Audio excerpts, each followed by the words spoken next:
نبی کریم صلی اللہ علیہ وسلم نے فرمایا جو شخص ہر فرض نماز کے بعد آیت الکرسی پڑھتا ہے صحیح اس کے اور جنت کے درمیان صرف موت کا فاصلہ رہ جاتا ہے. صحیح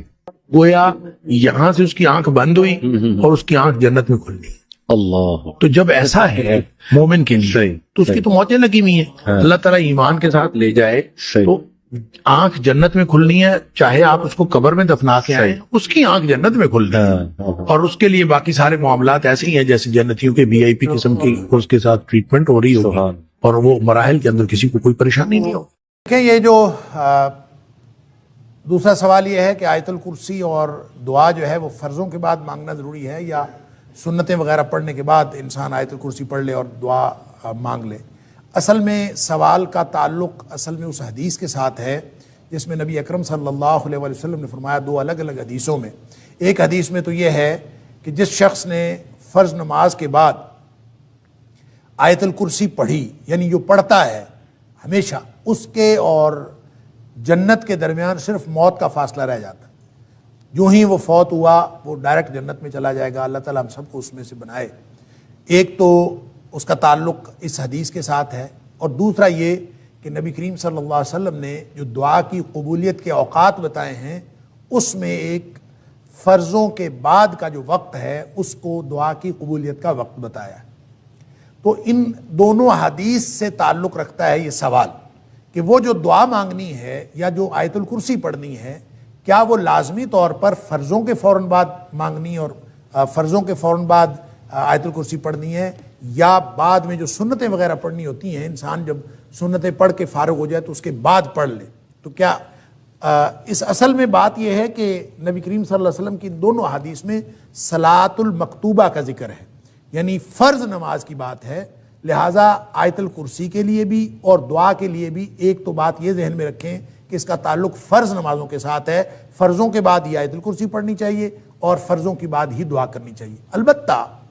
دعا کے بارے میں نبی اکرم صلی اللہ علیہ وسلم نے الگ سے کوئی، جس کو ہم دعا کہتے ہیں اصطلاحاً، کہ فرضوں کے بعد ہاتھ اٹھائیں اور ہاتھ اٹھا کر دعا کریں، چاہے وہ جماعت کے ساتھ ہو اور چاہے وہ جماعت کے بغیر. اس کے بارے میں ایک بہت لمبی بحث ہے اور اس کے بارے میں کتابیں بھی لکھی گئیں کہ فرضوں کے بعد اجتماعی دعا جو ہے وہ جائز ہے یا ناجائز ہے. میں اس ساری بحث سے قطع نظر یہ عرض کرنا چاہ رہا ہوں کہ اجتماعی دعا کو آپ چھوڑیں، انفرادی دعا بھی، کہ نبی کریم صلی اللہ علیہ وسلم نے فرضوں کے بعد ہاتھ اٹھا کر دعا کی ہو اور مستقل آپ کا یہ طریقہ ہو کہ آپ ہاتھ اٹھا کر دعا کرتے تھے، ایسا کوئی طریقہ نبی کریم صلی اللہ علیہ وسلم نے ہمیں نہیں بتایا. نہ وہ اجتماعی دعا کے بعد ہے، اجتماعی نماز کے بعد ہے، نہ ہی وہ انفرادی نماز کے بعد. اور پھر جب نبی کریم صلی اللہ علیہ وسلم یہ فرما رہے ہیں کہ جو دوبر و کل صلات،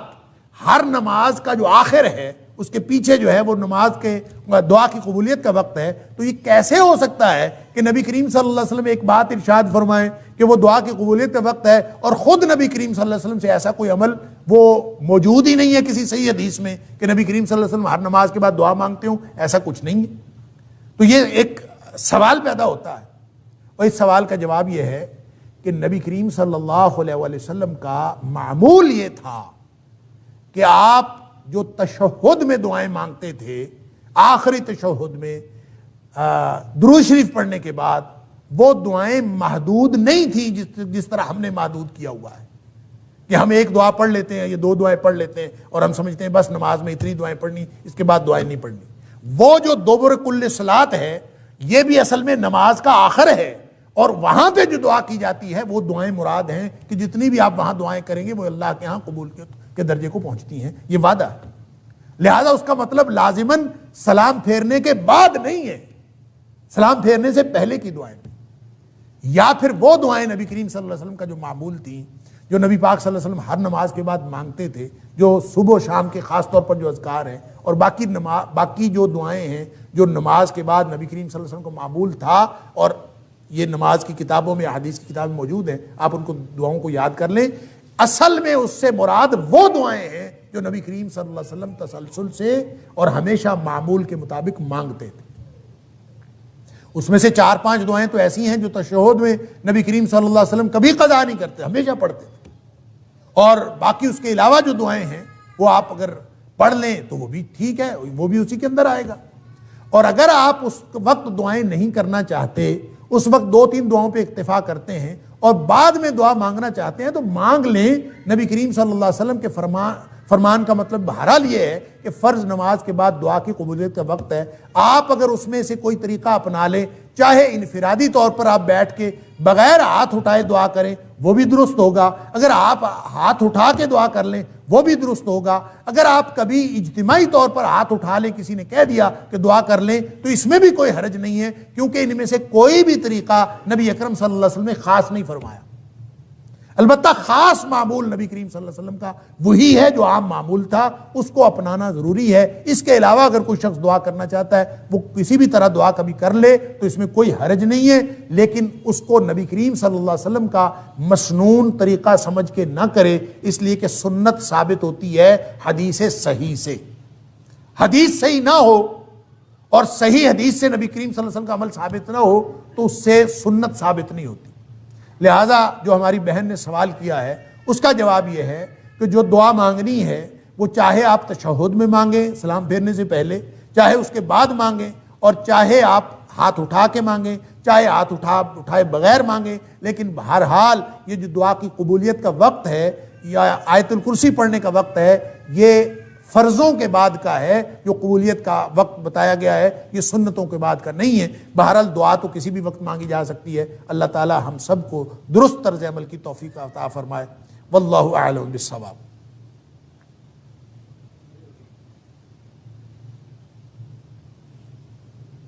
السلام علیکم۔ اکثر میرا سوال بھی دعاؤں کے بارے میں ہی ہے۔ سنت میں کہا جاتا ہے کہ سجدے میں انسان جو ہے وہ اللہ تعالیٰ کے سب سے زیادہ قریب ہوتا ہے، اور اگر ہم کیا نماز کے دوران ہم سجدے میں دعا مانگ سکتے ہیں، یا جو مضمون دعائیں عربی میں ہمیں سمجھائی گئی ہیں یا سکھائی گئی ہیں کیا ہم وہ مانگ سکتے ہیں یا نہیں مانگ سکتے؟ دیکھیں بہت اچھا سوال ہے کہ سجدے میں نبی اکرم صلی اللہ علیہ وسلم نے فرمایا کہ اقرب ما یکون العبد من ربہ وہو ساجد، کہ انسان جب سجدے کی حالت میں ہوتا ہے تو اللہ کے سب سے زیادہ قریب قربت کی حالت میں ہوتا ہے۔ فَأَكْثِرُوا فِيهِ الدُّعَاء، نبی کریم صلی اللہ علیہ وسلم کا فرمان ہے کہ اس وقت دعائیں کیا کرو۔ اب اس کا مطلب کیا ہے، کون کون سی دعائیں کرنی ہیں؟ کیا انسان ان سجدے کی مسنون دعاؤں کے علاوہ جو نبی کریم صلی اللہ علیہ وسلم سے ثابت ہیں اور دعائیں بھی کر سکتا ہے کہ نہیں کر سکتا؟ اور پھر اس کے ساتھ اٹیچڈ ایک اور سوال بھی ہے کہ کیا انسان اپنی زبان میں دعا کر سکتا ہے کہ نہیں کر سکتا؟ اس کے لیے بہرحال ایک موقف تو یہ ہے اور بہت ہی ریئر ہے کہ انسان جتنی مرضی دعائیں کرے، اور فرضوں میں بھی نفلوں میں بھی جس نماز میں بھی جتنی مرضی دعائیں سجدے میں کرنا چاہے۔ فَأَكْثِرُوا فِيهِ الدُّعَاء کا منشا اور مطلب بعض لوگوں نے یہی سمجھا ہے، جو اگرچہ بہت ہی کم لوگ ہیں جو یہ کہتے ہیں کہ اس میں اپنی زبان میں بھی کوئی شخص دعا مانگنا چاہے تو مانگ سکتا ہے، لیکن یہ بات صلو کما رأیتمونی اصلی، نبی کریم صلی اللہ علیہ وسلم کا یہ جو فرمان ہے کہ نماز اس طرح پڑھو جس طرح مجھے پڑھتا ہوا دیکھتے ہو، یہ اس فرمان اقدس کے خلاف ہے۔ نبی کریم صلی اللہ علیہ وآلہ وسلم نے اس بات کی کبھی کسی کو اجازت نہیں دی، اور نہ نبی کریم صلی اللہ علیہ وسلم کے آپ کی موجودگی میں، آپ کی حیات طیبہ میں کسی نے کبھی ایک بھی بات کہیں کسی سے ثابت ہے کہ اس نے فرضوں میں یا ایون نفلوں میں اس نے اپنی زبان میں، کیونکہ نبی کریم صلی اللہ علیہ وسلم کے پاس مختلف زبان میں بولنے والے لوگ تھے، ان سب کو بھی عربی میں نماز پڑھنے کا حکم تھا۔ اس لیے تقاضا یہی ہے نبی کریم صلی اللہ علیہ وسلم کے فرمان کا کہ دعائیں وہی کی جائیں جو نبی کریم صلی اللہ علیہ وسلم نے کی۔ لہٰذا اس میں مختلف جو لوگوں کے موقف ہیں، اگرچہ میں نے عرض کیا کہ لوگ تو اس بات کے بھی قائل ہیں کہ نماز کوئی چھوئی موئی نہیں ہے۔ میں ایک عالم کی بات سن رہا تھا، اس نے کہا کہ نماز کوئی چھوئی موئی نہیں ہے کہ بس ایسے ہی پڑھنی ہے جیسے نبی کریم صلی اللہ علیہ وسلم پڑھی، جیسے مرضی پڑھیں اس میں جتنی مرضی دعائیں کریں۔ یہ بات درست نہیں ہے، اس لیے کہ صلو کما رأیتمونی اصلی ایگزیکٹ وہ عمل ہوگا، وگرنہ تو پھر صلو صلاۃ کے معنی تو 22 معنی لغت کے اندر آتے ہیں۔ آپ کسی چیز کو بھی صلاۃ کہہ لیں، آپ کہیں کہ اس کا نام نماز میں فَأَكْثِرُوا فِيهِ الدُّعَاء کا آپ منشا اس طرح پورا کر سکتے ہیں کہ آپ انہی دعاؤں کو بے شک بار بار پڑھتے رہیں اور جتنی مرضی لمبی دعائیں کریں، لیکن وہی کریں جو نبی کریم صلی اللہ علیہ وسلم نے کی ہیں۔ ایک بات۔ دوسری بات یہ ہے کہ وہ دعائیں جو عربی زبان میں ہیں، قرآنی دعائیں ہیں، یا دیگر مسنون دعائیں ہیں وہ آپ فرضوں میں تو بالکل نہ پڑھیں. البتہ نوافل کے اندر اگر آپ پڑھنا چاہیں تو دیگر دعائیں جو قرآنی اور مسنون دعائیں ہیں وہ جتنی مرضی پڑھنا چاہیں وہ نوافل میں پڑھ سکتے ہیں. یہ میری رائے ہے, ضروری نہیں ہے کہ آپ اس کے اوپر عمل کریں, ہو سکتا ہے میری رائے بالکل غلط ہو. اور تیسری بات یہ ہے کہ اپنی زبان میں اگر کوئی بات کرنی ہو اللہ کے ساتھ سجدے کی حالت میں تو اس کے لیے ضروری یہ ہے کہ آپ نماز میں نہ ہو. اگر نماز میں کریں گے تو نماز تو نبی کریم صلی اللہ علیہ وسلم کے طریقے کے مطابق پڑھنی پڑے. اگر آپ نے اپنی زبان میں اللہ سے باتیں کرنی ہے سجدے کی حالت میں تو ویسے سجدے میں چلے جائیں. آپ تہجد پڑھیں اور تہجد پڑھنے کے بعد سلام پھیرنے کے بعد آپ نے دعائیں کرنی ہے دیگر اپنی زبان میں, آپ حالت سجدے میں چلے جائیں اور سجدے میں جا کے جتنی مرضی دعائیں کریں. اور وَهُوَ ساجدٌ,